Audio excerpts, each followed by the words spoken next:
고린도인들이여, 너희를 향하여 우리의 입이 열리고 우리의 마음이 넓어졌으니 너희가 우리 안에서 좁아진 것이 아니라 오직 너희 심정에서 좁아진 것이니라. 내가 자녀에게 말하듯 하노니 보답하는 것으로 너희도 마음을 넓히라. 너희는 믿지 않는 자와 멍에를 함께 매지 말라.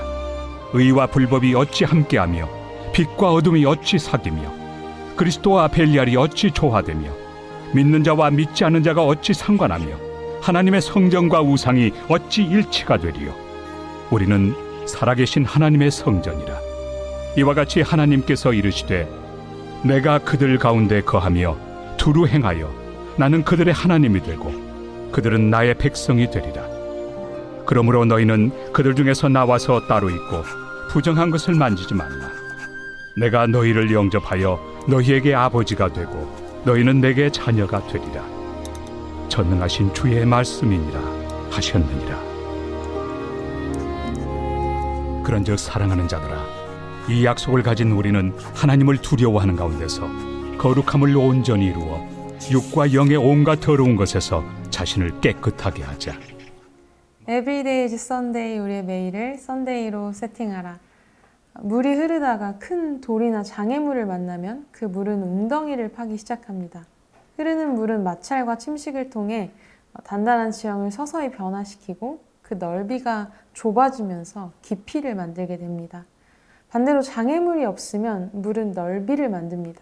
넓게 흐르죠. 우리의 신앙생활도 그러합니다. 삶의 여러 어려움을 만나면, 문제를 만나면 그 기도의 깊이가 깊어지게 됩니다. 하나님이 내게 원하시는 것은 무엇일지 고민하며 하나님의 뜻을 찾습니다. 그 집중력이 우리를 본질에 더 가까워지도록 합니다. 반면 삶에 큰 어려움이 없을 때 우리의 마음은 보다 넓어지게 됩니다. 다른 사람을 돌아보고 그들을 섬기고 기도할 마음의 공간이 생겨나고 조금 더 거시적으로 우리의 인생을 바라보고 해석할 수 있는 여유가 생기죠. 내 삶이 너무 힘들면 나 하나 간신히 지탱하며 살아가는 것만으로도 벅차지만 우리를 가로막는 장애물이 없을 때는 우리가 조금 더 넓어질 수 있습니다. 사랑하는 여러분, 여러분은 지금 넓어지고 있나요? 아니면 깊어지고 있나요? 우리에게는 확장을 이루는 시기가 있고 또 깊이가 깊어지는 시간이 있습니다. 고린도후서 6장 13절에서 바울은 이렇게 말합니다. 내가 자녀에게 말하듯 하노니 보답하는 것으로 너희도 마음을 넓히라. 그런데 14절에 이르러서 그는 믿지 않는 자들과 함께 멍에를 매지 말라고 하며 마치 배타적이고 편협해 보이는 말들을 합니다. 그는 지금 우리에게 언제 마음을 넓혀야 하는지 또 어느 때는 분리가 필요한지를 말하고 있는 것입니다. 함께 말씀을 살펴보겠습니다. 14절에 믿지 않는 자와 멍에를 함께 매지 말라는 말씀은 바울이 구약의 율법적인 이미지를 가져와 고린도 교인들에게 설명하는 것입니다. 이 말씀은 레위기와 신명기의 율법을 배경으로 합니다.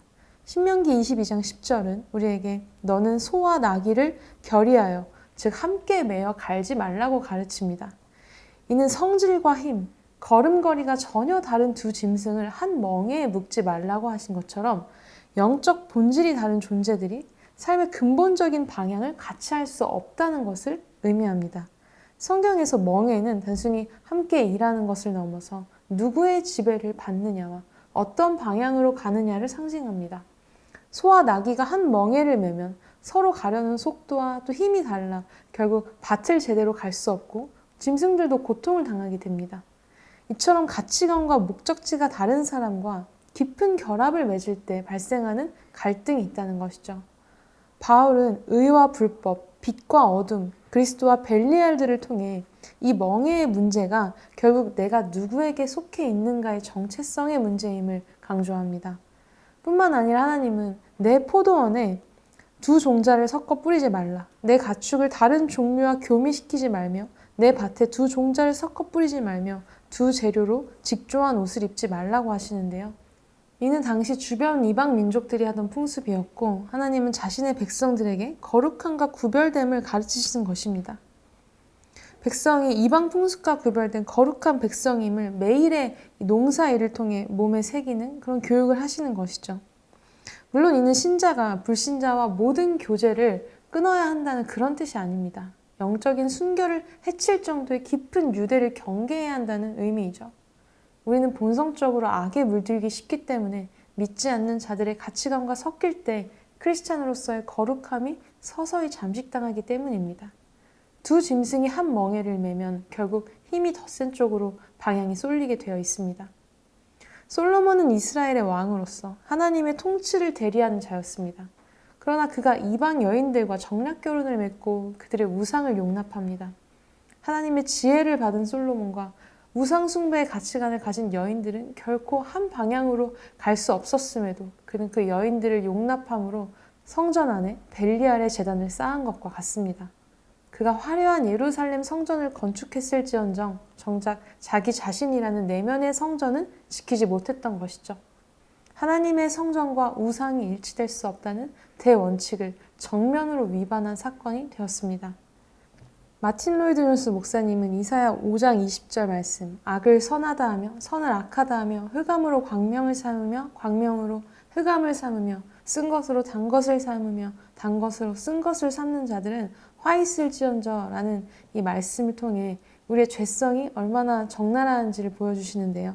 인간은 처음에는 그 기준을 인정하며 그 선을 넘나들며 죄책감을 느끼다가 넘나드는 것이 잦아지면 그 기준을 지워버리고 종국에는 선악의 기준 자체를 뒤집어 버린다고 설명하시죠.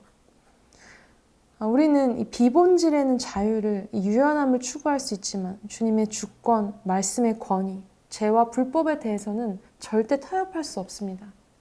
그런데 문제는 우리는 이 반대인 경우가 더 많다는 것이죠. 제가 예전에 신대원에 다닐 때인데요. 저희는 매 학기 사경회라는 수련회 같은 일정이 있었습니다. 그때 여러 신학적 주제가 화두에 올랐고 또 서로 다른 견해를 가지고 있는 신대원 학생들이 신랄하게 서로의 견해에 대해 반박하며 이야기하게 되었고 결국에는 서로에게 날이 선 말이 오가기도 했습니다. 그런데 사경의 마지막 기도 순서에서 강사 목사님께서 예수 믿는 사람들은 도무지 질 생각을 하지 않는다는, 무조건 이겨먹으려고 한다는 말씀을 하셨는데요. 제 얼굴이 화끈거릴 만큼 부끄러웠던 그런 기억이 납니다. 사랑하는 여러분, 오늘 이 하루 우리는 마땅히 일치를 이루어야 하고 또 져줄 수 있는 일에는 우리의 마음을 좁히고 반대로 절대 타협할 수 없는 진리에 대해서는 그 선을 넘나들며 그 기준을 지우고 있지는 않은지 돌아보기 원합니다. 오늘 우리들의 삶에서 넓혀야 하는 것은 무엇이고 결코 타협할 수 없는 영역은 무엇인가요? 오늘 이 말씀 앞에 우리의 삶을 조명하고 우리의 삶이 더 넓어지고 또 깊어지는 은혜가 있기를 예수님의 이름으로 축복합니다. 함께 기도하겠습니다. 하나님 아버지, 우리가 절대 타협할 수 없는 진리와 또 하나님의 사랑과 주님의 주권과 말씀의 권위 앞에서 하나님 우리의 믿음을 타협 없이 지킬 수 있도록 은혜를 더하여 주시옵소서. 하지만 하나님 비본질적인 모든 것들 가운데 하나님 우리가 일치를 이루고 또 모든 것에 사랑을 더할 수 있는 그 마음이 우리 가운데 있도록 은혜 더하여 주시옵소서. 감사하며 예수님의 이름으로 기도합니다. 아멘.